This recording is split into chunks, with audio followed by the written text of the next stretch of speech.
If you came to Canada broke, this video is for you.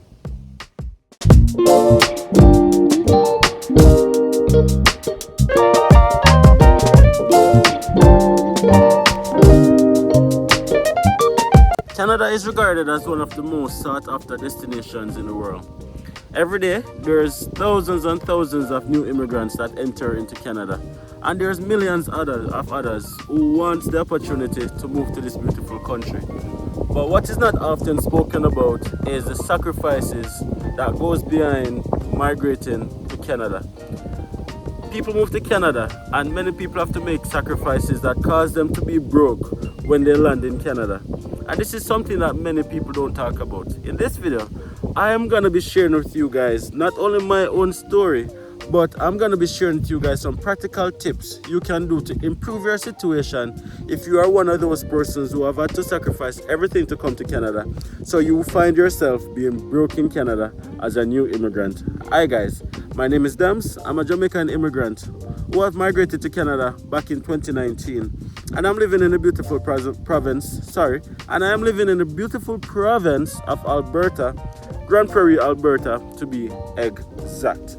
Now, on this channel, I share not only my own immigration story, but also I share my surroundings, which is to showcase the beautiful city that I live in, which is Grand Prairie, Alberta. Anything from immigration to my personal story. So if this is something that you think is going to be interesting to you, I'm going to ask you guys to just hit that subscribe button for me, please. It's the best way to support the work that I do. Smash a like on the video, because when you do that, it causes the algorithm to show the video to more persons. And if you have found any value from not only this content, but from any one of my content, the best way to let me know is by leaving a comment right down below. Okay, let's get into the conversation. Back in 2019, my wife and I made the decision to move to Canada. Like many of you persons watching this right now, we had to sacrifice a lot of things.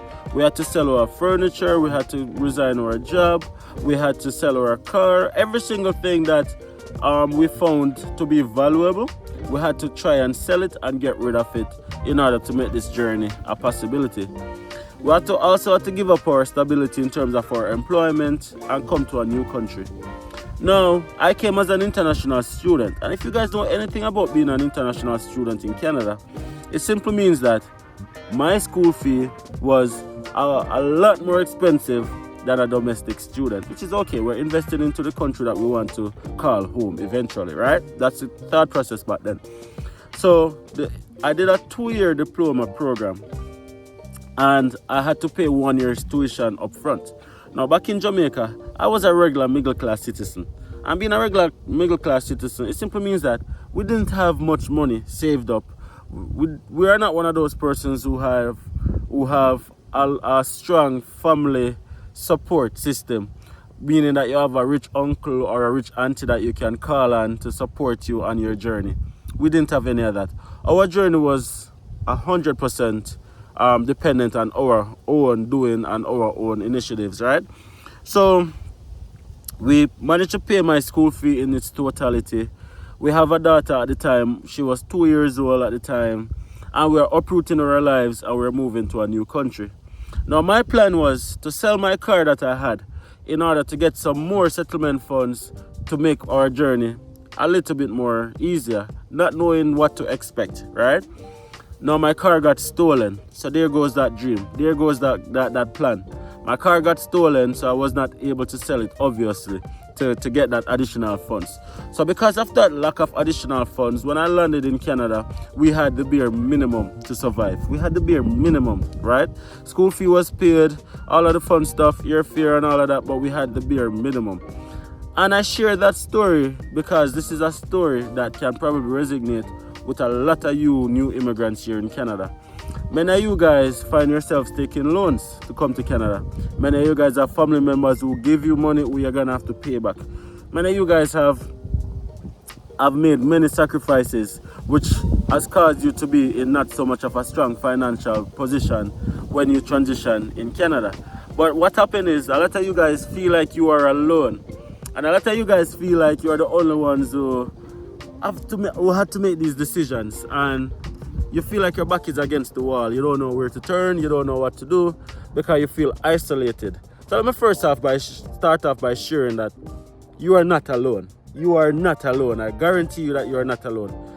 Thousands of immigrants, probably millions of immigrants who are in Canada can share their similar story.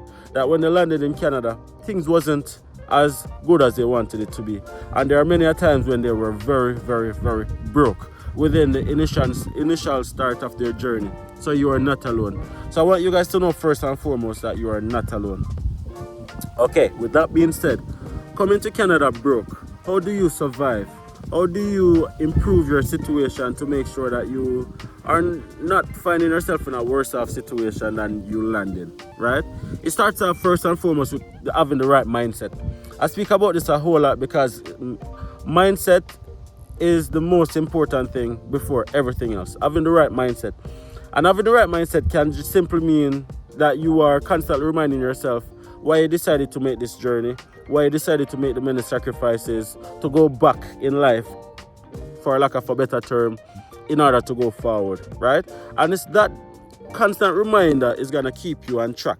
Now, with that being said, you have to be willing to do any job that comes across you first. You have to swim in the first water that you find yourself in. The first water that you see, that's where you're going to have to swim. Or you have to walk on the first stick that you see to cross the river for Jamaican parallel. It simply means that you can't give up an opportunity that's in front of you waiting for another opportunity. You have to take the first opportunity that comes your way. Because remember, your situation is not the same as some. Some persons probably have family members who they can rely on, who can support them, help them transition. If you know that you're not that person, you're going to have to go and work. You are gonna have to go out there and work. So it starts with having the right mindset of knowing that you are gonna have to go out there and work and take the first job that presents itself. Okay, having that first job, there are some things that you're gonna have to do in order to set yourself up for success in Canada. Getting that first job is exactly what it is, a first job. It is not the be all and end all of your Canadian journey. Do not feel like you have to settle in that job, but use that job as a source of income because your expenses are now in Canadian dollars, so you need Canadian income. While you're having that job, while you're doing that job, you're still looking for a better opportunity. Meaning that if you are in a specific field traditionally that you love and that you are qualified in, that's your goal. You want to get into that field, but you're doing this job right now because it pays the bills. But don't get comfortable in that job to the point that you stop looking for the job that you want. Consistently look for the job that you want while doing this job. That's the best advice. The other thing I want you to do is to start saving immediately, right? You don't have any support system in Canada. Talking to you.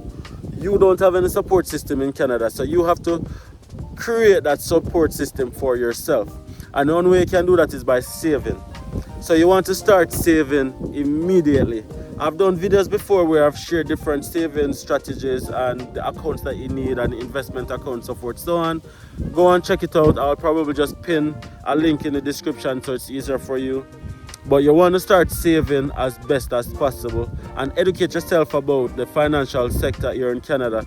Learn about your tax-free savings account. Learn about your registered retirement savings plan. First home buyer savings account, etc., etc., etc. Learn about these things, educate yourself, right? And start saving immediately, even if it's $20 every 2 weeks. It doesn't matter. Just create a saving regimen that you're going to be able to rely on further down in your Canadian journey. The second advice I would like to give to you if you came to Canada broke or if you find yourself broke in Canada is to do not borrow more than you need. Canada is a credit society, I get it, and you probably need a credit card to start building your credit as a new immigrant. But please guys, stay the bare minimum. Do not spend more than what you can afford to pay back. Do not fall into the trap of borrowing, because that will only keep you broke. And that's not something that people speak about a whole lot, but it's a common mistake that new immigrants make, including myself, right? Sometimes we find ourselves broke and we just need to survive and we feel like our only alternative is to go and borrow some money. Do not borrow more than you need. Don't over leverage yourself because debt is the biggest wealth killer, right? Make sure that you're not borrowing more than you need. Just get the bare minimum. Get the bare minimum in an effort to just build your credit. Do not spend what you don't have. just to be able to look like you are doing good. It's okay to not be doing good. You're a new immigrant. Everybody understand. And who don't understand, that's their problem. Everybody understands that as a new immigrant, you're gonna struggle. Do not feel compelled to put up an image that you're not struggling in order to please persons back home, in order to please people who you think are important, who's technically not important if they're not contributing to your journey. Accept your own personal situation. Accept your situation. If you're struggling, struggle. That's okay. But have a plan. Do not borrow in order to create an illusion that you're doing better than you are, or to buy things just to make things look like things are not what they are. Save, and don't borrow more than you need, right? Those two habits that I just mentioned will help you grow out of that broke stage sooner than you think. Right? Definitely you want to take those into consideration. Debt is the biggest wealth killer. Save as much as you can, and don't feel pressured. Do not feel pressured to keep up with the next immigrant. That's the next thing. Everybody's immigration journey and story, it's different. So your story is not going to be the same as my story, and my story is not going to be the same as John Brown's or Mary Jane's story. Everybody's immigration journey is different. Everybody have a different immigration story. So don't feel like don't beat up yourself because you find yourself not keeping up with the other immigrant. Keeping up with the Joneses, but in this case it's keeping up with the other immigrant. Don't feel pressure that you have to keep up with the other immigrant. It's your race. It's your story. It's your journey. No one else. Live your life for you. Go at your own pace. If you can't crawl, you walk. If you can't walk, if you can't run, you walk. If you can't walk, you crawl. As long as you keep moving and you're doing things at your pace, right? It's okay. Majority of persons came to Canada broke. You need to understand that. You need to understand that you are not alone. So don't feel guilty. Don't feel like you are failing because that's you, right? If you guys have gotten any value whatsoever from this video, please let me know in the comment section. Smash a like on the video. It's the best way to support this work that I'm doing. And subscribe to the channel if you haven't already subscribed. Until next time, guys, I will see you guys in the next video.